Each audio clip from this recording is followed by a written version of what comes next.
What happens when two parent coaches, one a Christian and the other an agnostic Jew, sit down to talk about parenting? They take their listeners from surviving to thriving. I'm Deana Thayer. And I'm Kira Dorian. Welcome to Raising Adults, a podcast brought to you by Future Focused Parenting.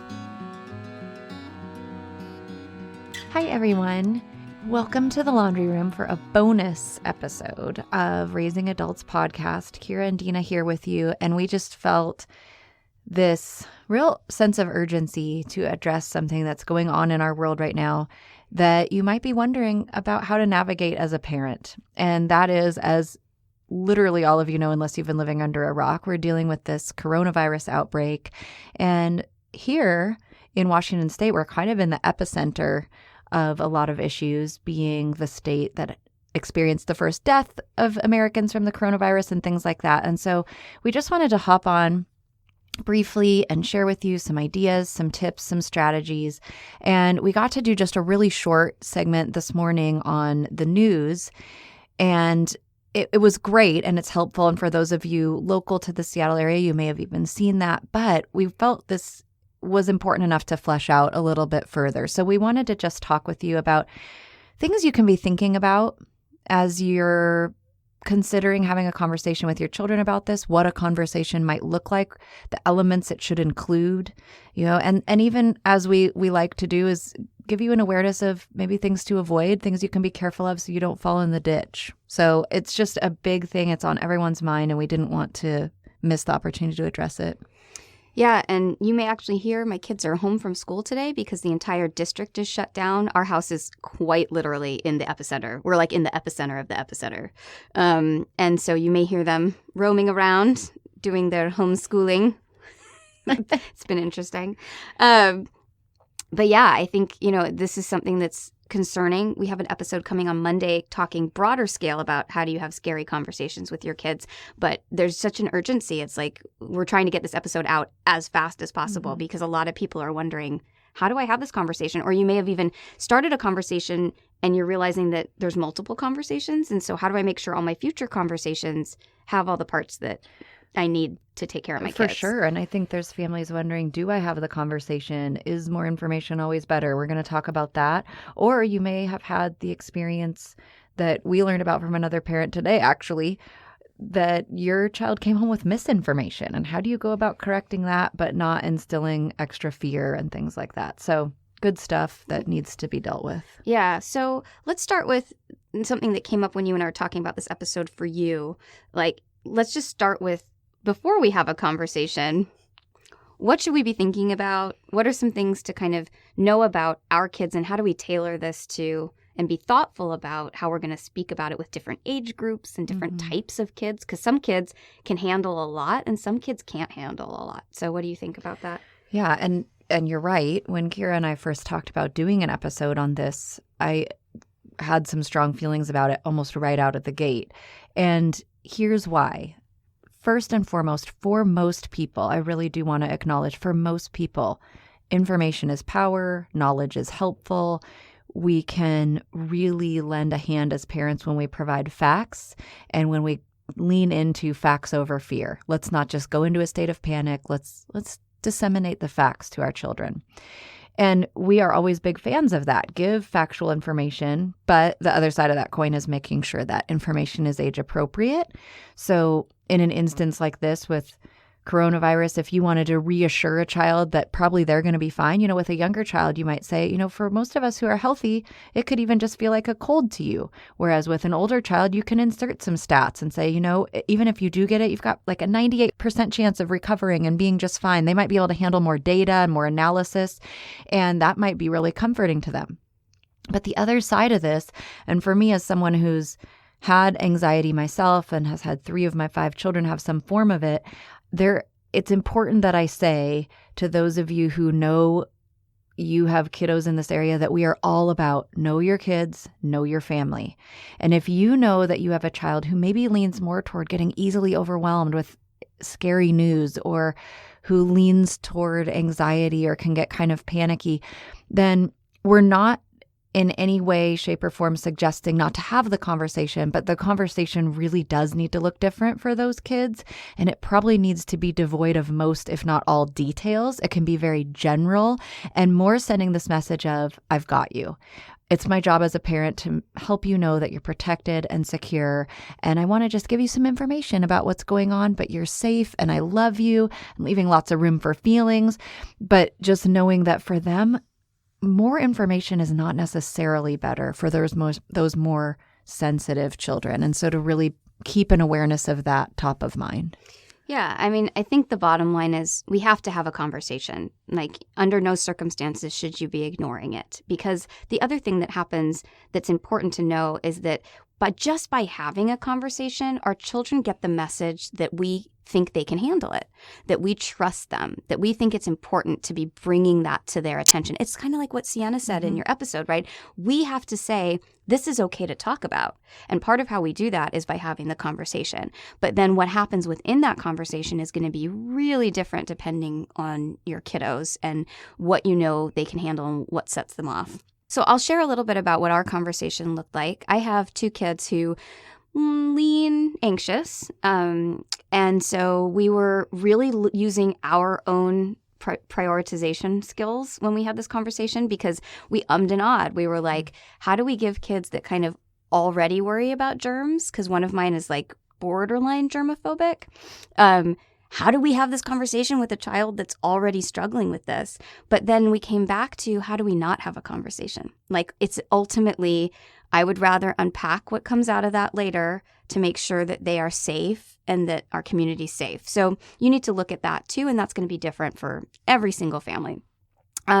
So we started by having a family meeting. Hey, we need a family meeting. We all kind of got on the couch. We got cozy and comfortable.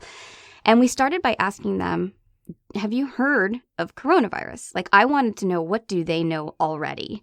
And so we asked them, what have you heard? And they said, well, we've heard of it, but we don't know what it is. And so we explained, part of what we want to do today is give you some facts so that when you're at school or you're out in the world, if you hear something different, you can know that's a rumor and not a fact. And because we have elementary school aged kids, we've already had to talk about rumors. And how they get started and how dangerous they can be. And so we actually had a situation at our school not that long ago where there was some graffiti and the rumors like flew about this graffiti and what it meant and where it came from. And so I kind of likened it back to that. I'm like, this is a little bit like the graffiti. There's some facts. There's graffiti on the wall. It says this. And then there's all this stuff that's coming out of it. And coronavirus is exactly the same. There's some facts, and then there's a lot of rumors. So I want you to know the facts so you can hold on to those and be able to just tell the difference between fact and rumor. So then we shared the facts. This is like a kind of a new flu. We don't know as much about it as we do the flu. And so people are a little bit like, oh, this is new. This is different. And for people like your dad and me and you guys who are healthy, it's probably not going to impact us at all. We might get a little cold.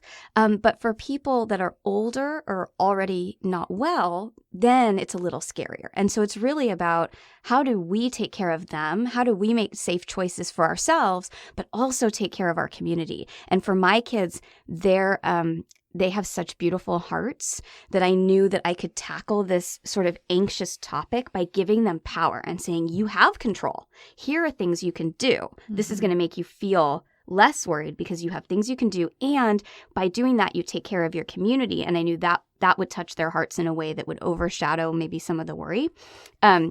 So we introduced 3 new rules. One was around hand washing. So we wash our hands before we leave the house and when we get home. And then we do a full-on ABC song for the entire hand washing experience. And we wash our hands before we eat, which I'm going to just out myself. We had not been doing every time. So now we do it every time. Second rule was we try not to touch our face too much. And third rule was we're going to scale back on touching other people. A little less hugging, a little less kissing, a little less touching, just right now until we have more information. And then they had questions and they had feelings. As kids do. Yeah. And so, Deana, talk about that because you talked about that so beautifully today on the news. Well, I think there's a couple of things. Number one, being ready for that. Don't be surprised by that. Expect questions.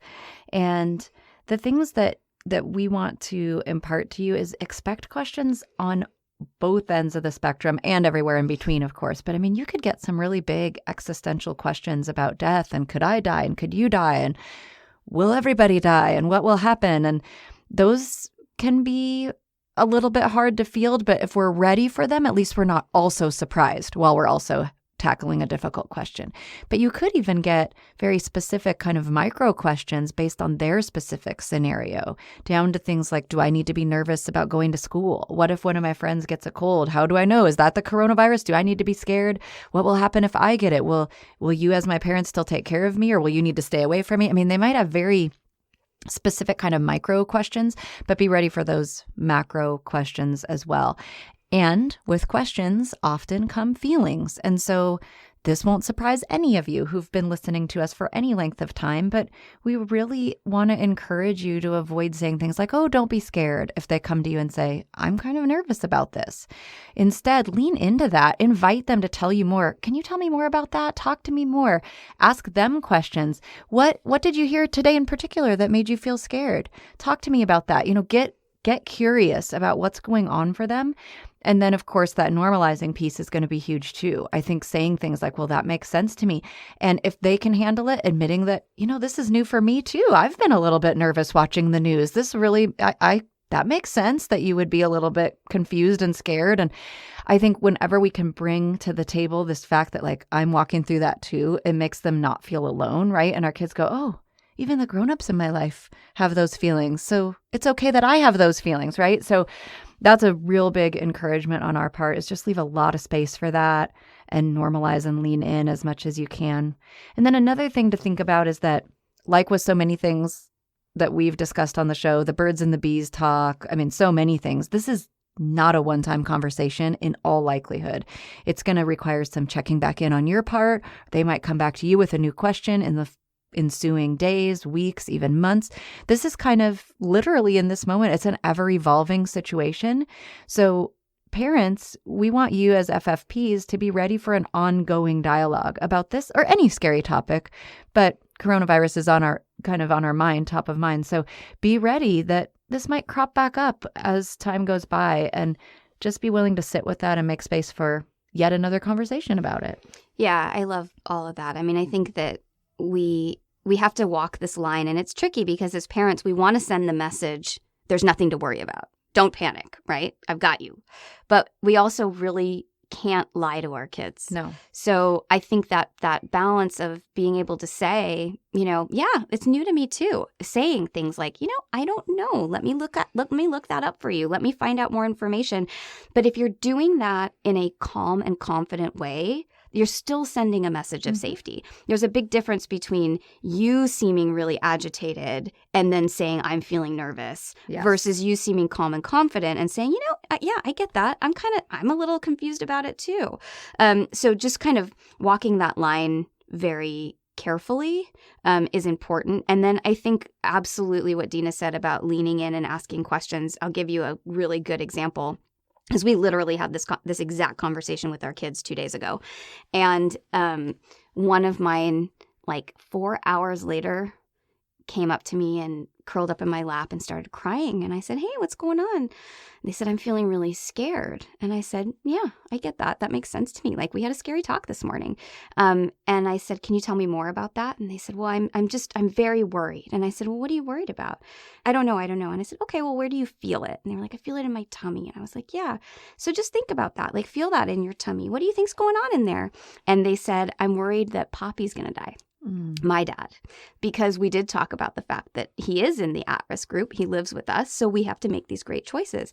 And so just those little bit of questions got to the root of what's going on. And here's what I didn't do. I didn't say, oh, don't worry, Poppy's not going to die. What I said was, you know what? I can see why you'd feel worried about that. That makes sense to me. Isn't it great that we have some tools that we can use to keep him safe and keep us safe? Remember the 3 new rules? And we went over them again. So that's a great way, because sometimes people are like, I don't want to lie to them, but I also don't want to make them more worried. So Mm-hmm. what does that look like? That's a great example of what that can look like. Yes, because your point about the line that you have to walk is really important. It is important to be authentic, and we can't just say, oh, no, nobody's going to die. No one that you know is going to, like right now, we literally can't say that. There's a lot of uncertainty around this, and we don't want to be the ones perpetuating false information. At the same time, and again, I think this somewhat comes to knowing your kids, it can be important to relate to them with some of your feelings. Some kids, it's better that you don't even say, yeah, I've seen some things that make me concerned too, even if you do that in a calm voice. That's not for them. Yeah. So I think it's really coming down to knowing your kids. That's a beautiful example of asking some questions to get to the root of what the fear was and then reminding those positive things. We have actual tools we can use. And this is what we talk about all the time, right? Essentially, this is future-focused parenting in a microcosmic situational issue, because this is about moving from theory, get out of all of the whatever you're hearing, into the practical. What do we know we can do to help prevent the spread of this particular illness, and then impart that to our kids while leaving space for their feelings? That's it right there. But it is a line. Yeah. So if you're new to raising adults, if you're new to the laundry room, these are recorded in there in my laundry room. It's the big joke. Welcome. And we're really glad to have you here. And we hope that we provided just some useful things to at least think about as you're beginning these conversations with your kids. Yeah, it's not an easy thing. And so we hope it's been helpful and might at least give you a jumping off point for some of these harder conversations. Yeah. So we'll be back with you on Monday with a brand new episode. But thanks for being with us for this bonus episode. We hope it was helpful. For more information on us, you can always go to futurefocusedparenting.com. If you like what you heard today, be sure to subscribe to the podcast. And don't forget that you can follow us on Facebook and Instagram at Future Focused with an ED Parenting. Thank you so much for joining us for a talk on such an important issue. And we'll be back on Monday with a new episode.